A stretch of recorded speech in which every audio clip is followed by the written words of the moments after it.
Hi, everyone. This is Megan Fenyoe, and today on the 5-Minute Bark podcast, I am going to help you believe that you are enough by going through and identifying any mental blocks that you may have. So you like what you hear today on the 5-Minute Bark podcast and you're considering being a guest. Guess what, everybody? We have several packages available. If you want to be on the 5-Minute Bark podcast, please contact us at the5minutebark.com. That's FIV minutebark.com. Okay, so we are back on the 5-Minute Bark podcast today, and we've got a lovely guest here from San Diego, California. And, well, are you feeling like not enough? Today, that's about to change. This guest, in the next 20 minutes, get ready because we're going to revitalize your confidence, your courage, and make you become enough. Yes, so many of us, and myself included, sometimes we just don't feel like enough. And we got some guests. We got a guest here today that's going to be giving us some great information on it. So I want to welcome everybody, Megan Fenyoe here on the 5-Minute Bark. And I got your name right. Yes, you did. Good job. And I was kind of sharing that before the podcast starts. That's the hardest part of the podcast is get people's name right. The rest is easy, like talking. Who can't talk, right? So Megan, say hello to everybody out there in the 5-Minute Bark. Hey, everyone. I'm so excited to be on the show today. Yeah. I put her to the ringer before the show started. We were working on all kinds of great things together, but we're here and we're ready. Our energy is good. And gosh, Megan, why did you choose to pick such a challenging subject to create a living on, helping people become enough? It is kind of like the mantra of my life, to be honest with you. I am a mental health therapist, and also I'm a human being, right? So just because I'm a mental health therapist does not mean that I don't go through my own struggles. And one of the things that I have gone through my entire life, I grew up in a very, very difficult childhood. Also had a learning disability. People told me I was never going to go to college. More recently, I went through a horrible divorce, and literally over a course of so many years, I had to learn how to basically get up off the ground, right? I've had to learn how to get out of bed in the morning when when the world seems like it's falling around me. And when I don't have the confidence, there were so many times in my life where I had no courage. I literally would be on the ground crying. More recently when I was going through my divorce. And as a mental health therapist, I had to get out of bed. I had patients to see, even though I didn't want to. And I just wanted to stay in that moment of my feelings and my emotions. So there are a lot of things that I had done over the course of the last year and even, through my own journey of therapy and, building that confidence that literally got me to believe that I am enough. So we talked about courage, and you said courage. You said you were on the ground, maybe even literally on the ground in tears, like, what's my purpose? How do I get up? How do I do this? I know this sounds kind of simple and plain, but explain more of like you had no courage. I literally felt, and I usually talk more about my divorce because it was the most recent thing for me. I literally felt that I could not basically go on. I wanted my marriage to last, and it was not going to last. And he had an affair, and it was like devastating. And so I lost everything. I didn't have that courage to think that I could literally, influence other people's lives or have the courage to go out and do this life on my own. Yeah. It's extremely challenging to go through divorce. Obviously, we all unfortunately know that. I've been through one. Many of my friends have, and you just, whether it's a divorce or anything, whether it's a financial burden or losing a job, I mean, you get in this small place. Literally like this small place where you just think that this one little section of life is where things exist. And until you work with somebody like yourself and understand that there's a world of other options out there, a world of people that are grateful for you, people that want to experience life with you. But we all want to be in that small place for some stupid reason. And what's some of the first things you did to get out of that small space? It was my mindset. So I have to agree with what you say, is that we all like to be in that negative space. I have no idea why we like to do that. I think it's because it feels more comfortable. Because if you think about how many times a day, if you really paid attention to how many times a day we say something negative to ourselves, and then you try to think about how many times a day you say something positive, there's just no comparison. It's always negative. So we're so used to being in that negative space. That's what feels comfortable to us. And so what worked for me was learning what those positive statements were about myself. That I started years and years ago. Now, it's not something that just came very easily. I had to really work at finding those statements and repeating them to myself. The other thing is motivational videos. I'm telling you what, those suckers, there's one that I absolutely love that literally got me out of my bed for, I think, 2 months straight when I was going through my divorce.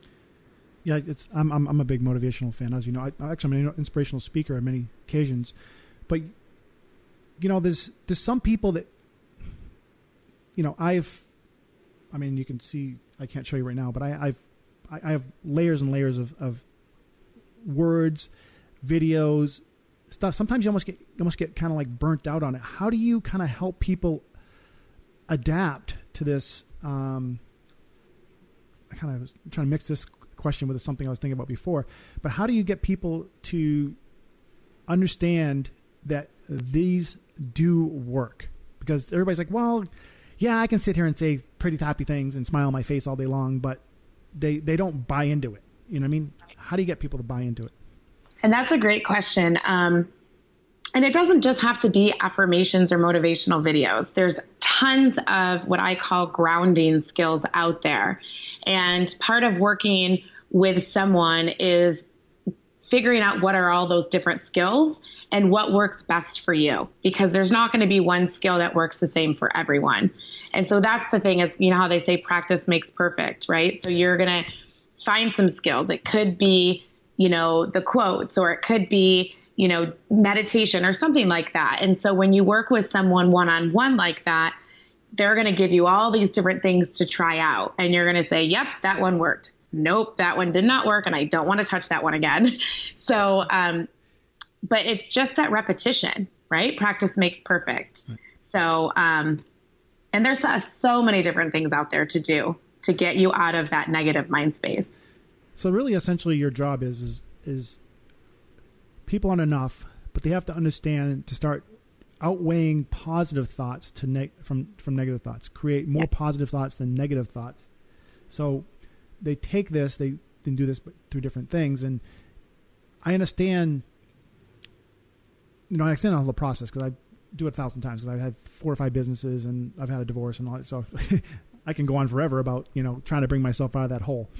Mm-hmm. But I really like how you especially are helping people with that middle gap in between. Okay, we know there's motivational tapes out there. We know there's the happy-go world, but the connection, like getting the wire, plug it into that person and charging them and helping them understand that even the smallest little increment of growth is a massive change, right? Exactly. Yeah. Definitely. And that's where the one-on-one comes in, right? Because that's the most important. Yeah, you can go and watch my favorite motivational video, but hey, it might not work for you.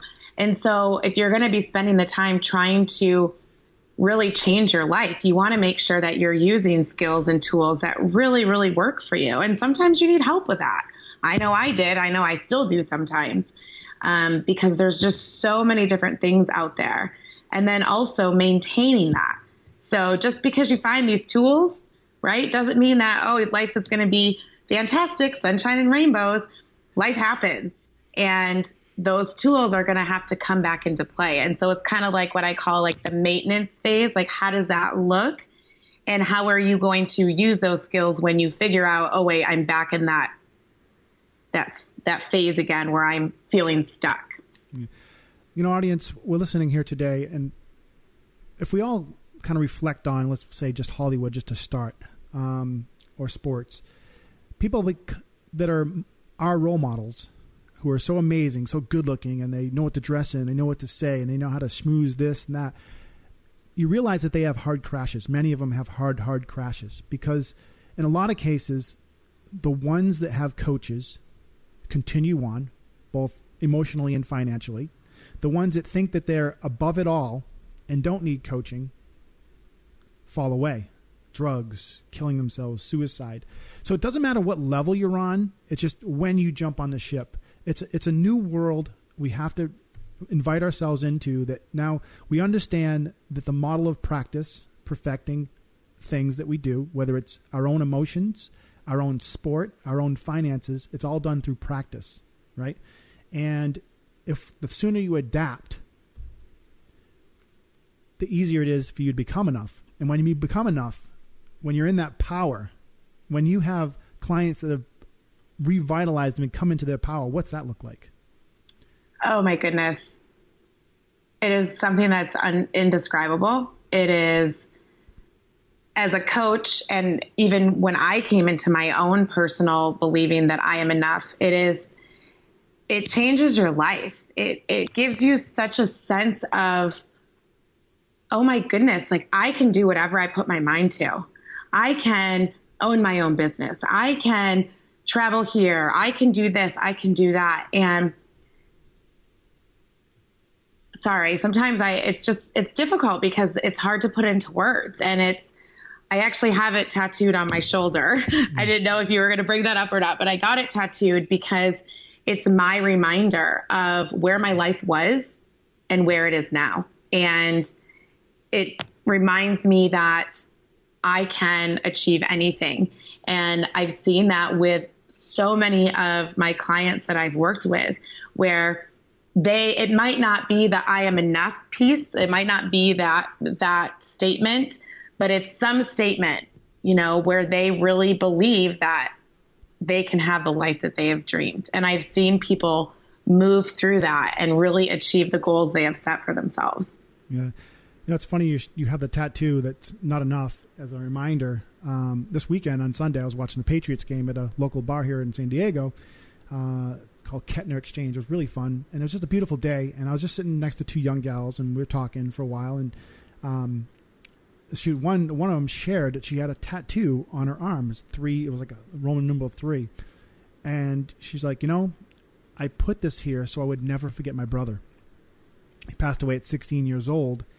And, but these affirmations, these tattoos, these ways we can remind ourselves that we can be enough, we can be revitalized, find confidence. I'm telling you right now, you guys, I've interviewed over 200 people.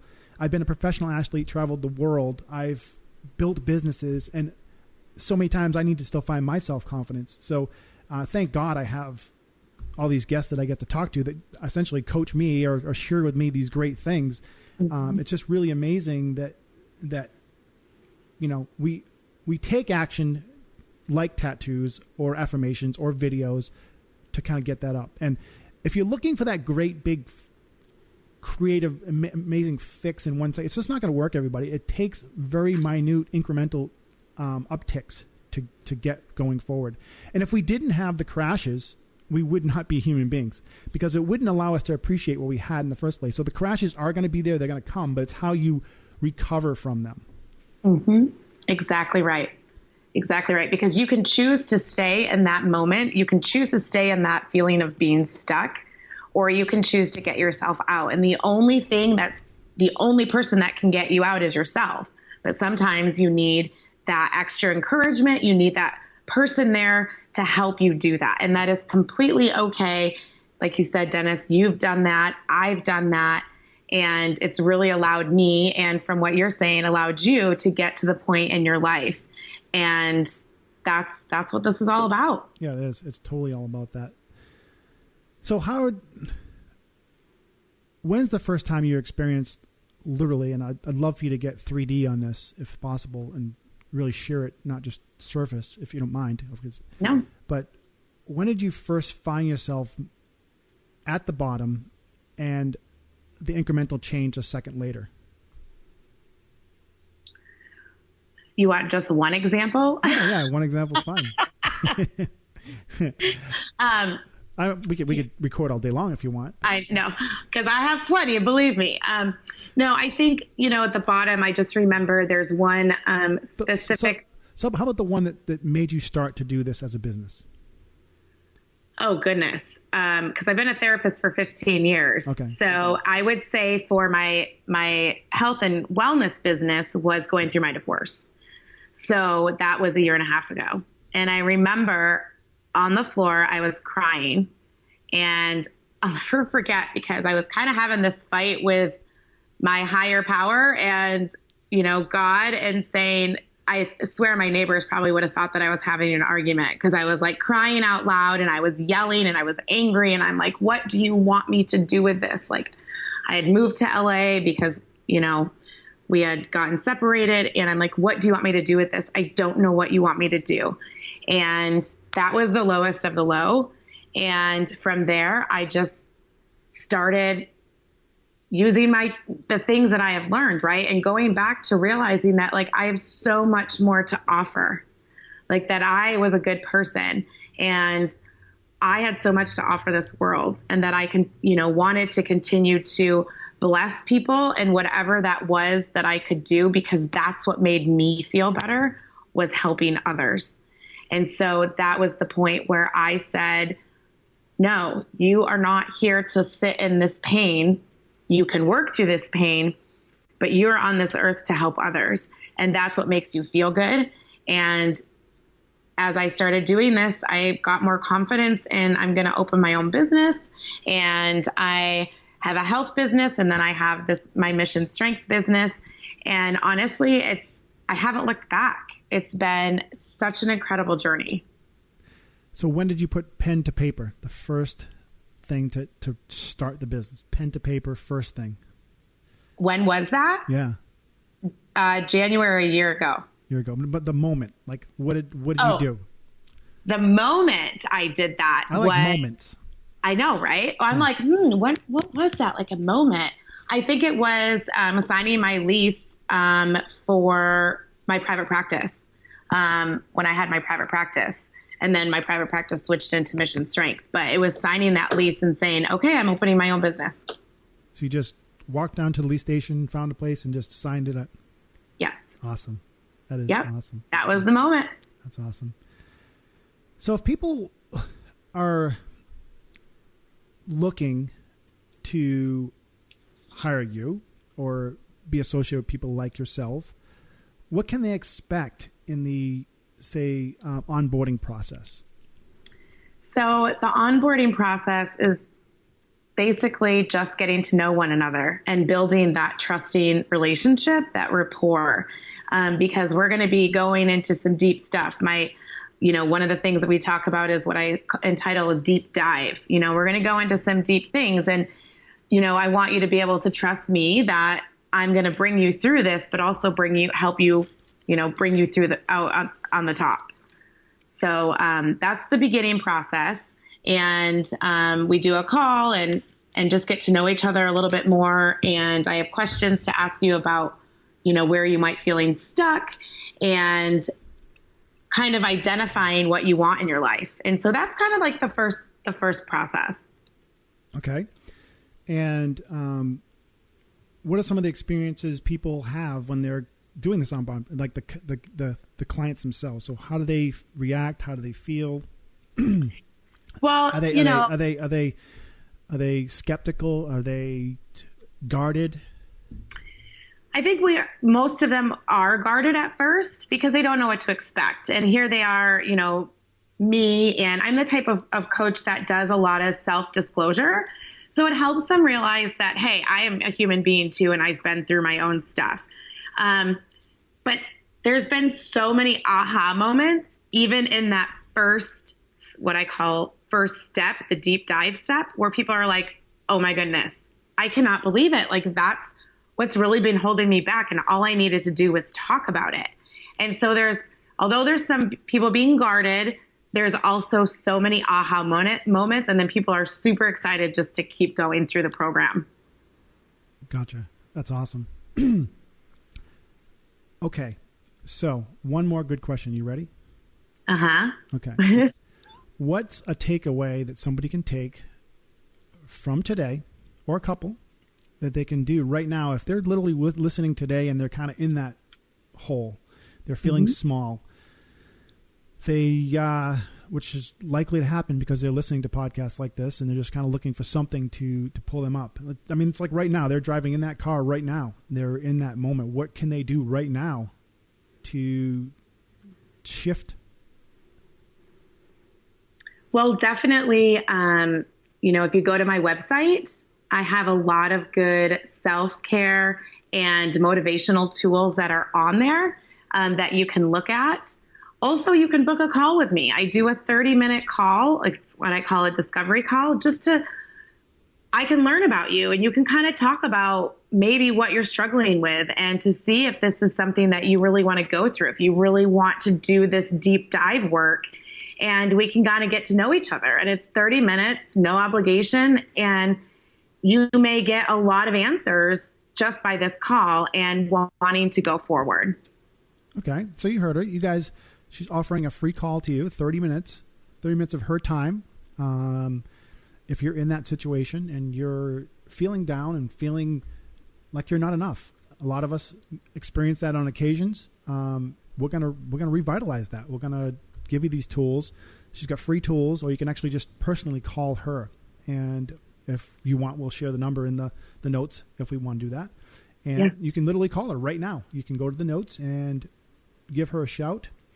And today on the podcast, I hope you understand that this is powerful, everybody, that coaches are here for a reason. They don't just do this for the fun of it. They're here because they need them. I need them. Celebrities need them. And you'll look, if you do studies on the people that have successful coaches have more success. You're just taking success to another level. You're taking enough to another level. You're taking confidence to another level. You're taking courage to another level. And I'm so thankful to have you on the show here today, Megan. And any last words you want to share with anybody out there before we... I think that you just said it all right there, is just gaining that confidence and courage is what I like to say, entering the cave we fear the most. So what are we fearful of? And you need a coach to help you get through that sometimes. And it's then going through that process and really owning your life and believing you are enough. Right. So the website is missionstrengthsd.com. Is that correct? Yes. Missionstrengthsd.com. You can get a hold of Megan at missionstrengthsd.com. Feel free to reach out to everybody. Amazing person. Thank you. Great heart. And I've spent now a couple hours with her here. And we've had a lot of fun. I'm ready for lunch. It's lunchtime. Yeah, Yes, it is. It's lunchtime. Everybody, thank you so much. And Megan, thank you so much for coming on the show here today and sharing your gift to the world on the 5 Minute Bark podcast. Thank you so much, Dennis. I appreciate you. And listeners, thank you again for listening today. This is amazing to have you listening from around the world, 150 countries that is. And again, if you want to get this information, it's in the notes and you can have it all. Take action each and every day. Bye, everybody. So you like what you hear today on the 5 Minute Bark podcast and you're considering being a guest. Guess what, everybody? We have several packages available. If you want to be on the 5 Minute Bark podcast, please contact us at the5minutebark.com. That's FIV minutebark.com.